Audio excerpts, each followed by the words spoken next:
নমস্কার বন্ধুরা, আমার নতুন একটি কুকিং ভিডিওতে আপনাদের সকলকে স্বাগত জানাই। আজকে আমি বানাতে চলেছি সমুদ্রের ক্যাংড়ার ঝাল ঝাল ঝোল রেসিপি। চলুন এই রান্নাটা বানানোর জন্য কি কি উপকরণ লাগবে। নিয়ে নিয়েছি ডুমো ডুমো করে কেটে নেওয়া একটা আলু, টমেটো, কাঁচা লঙ্কা, আদা রসুন গোটা নিয়েছি, তারপরে পেস্ট করব। নিয়ে নিয়েছি দুটো সরু সরু করে পেঁয়াজ কুচি। আর মেন উপকরণের মধ্যে তো কাঁকড়া তো লাগবেই, এর মধ্যে 3 পিস সমুদ্রের ক্যাংড়া রয়েছে। ভালো করে ধুয়ে নুন হলুদ মাখিয়ে রেখে দিয়েছিলাম আধা ঘন্টার মতন।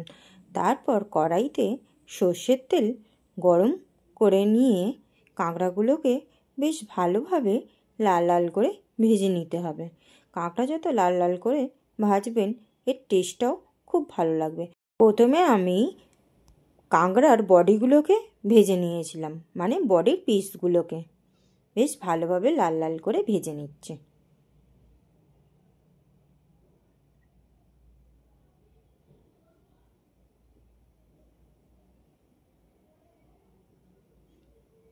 দেখুন কীরকম লাল লাল করে আমি ভেজেছি। তারপরে এইগুলোকে তুলে নেব। তুলে নেওয়ার পরে কাঁকড়ার যে দাঁড়ার অংশগুলো আছে সেইগুলোকে আমি ভেজে নিচ্ছি। এইগুলোও আমি লাল করে ভেজে নেব। আর এই দাঁড়াগুলো ভাজার আগে আমি একটা ছোট্ট নোড়ার সাহায্যে দাঁড়াগুলোকে একটু থেঁতো করে নিয়েছি, যাতে নুন হলুদ ভেতরে যায়। তারপরে ওই কড়াইয়ের তেলে দিয়ে দেবো একটা তেজপাতা, শুকনো লঙ্কা আর গোটা গরম মশলা, আর তার সাথে সামান্য একটু জিরে। ভালো করে গরম হয়ে গেলে তার মধ্যে আগে থাকতে সেদ্ধ করে রাখা আলুগুলোকে আমি দিয়ে দেব। আলুগুলো বেশ লাল লাল করে ভাজা হয়ে গেলে এর মধ্যে পেঁয়াজ কুচিটা দিয়েও আমি বেশ ভালো করে ভেজে নেব।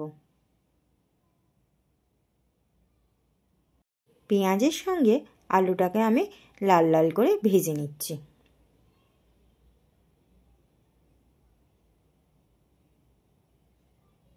আলু আর পেঁয়াজ একটু লাল লাল করে ভাজা হয়ে গেলে তার মধ্যে দিয়ে দেবো আদা রসুন আর টমেটোমের পেস্টটা।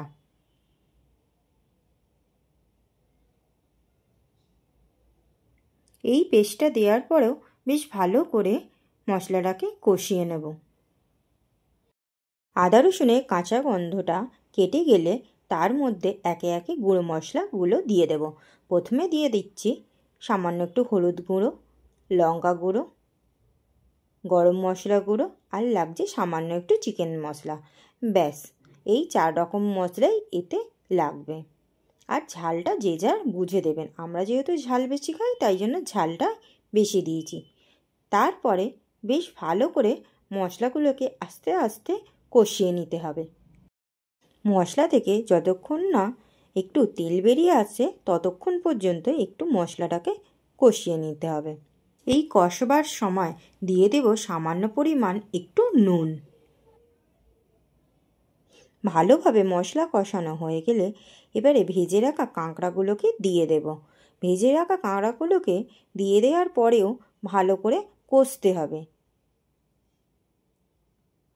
এই রান্নায় ভালো করে কষে রান্না করলে তবে রান্না খেতে ভালো হয়।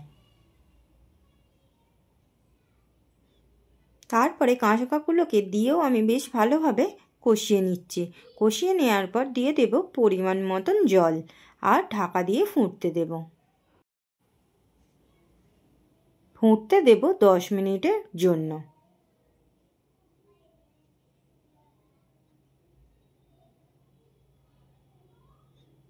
10 মিনিট পর ঢাকা খুলে দেখব আলু সেদ্ধ হয়েছে কিনা।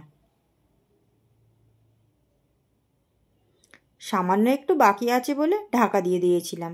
তার খানিকক্ষণ পরে আবার ঢাকা খুলে চেক করতে দেখলাম আলু হয়ে গেছে। এইবার গ্যাসটা অফ করে দিয়ে দেব ওপর থেকে সামান্য একটু গোটা গরম মশলা গুঁড়ো।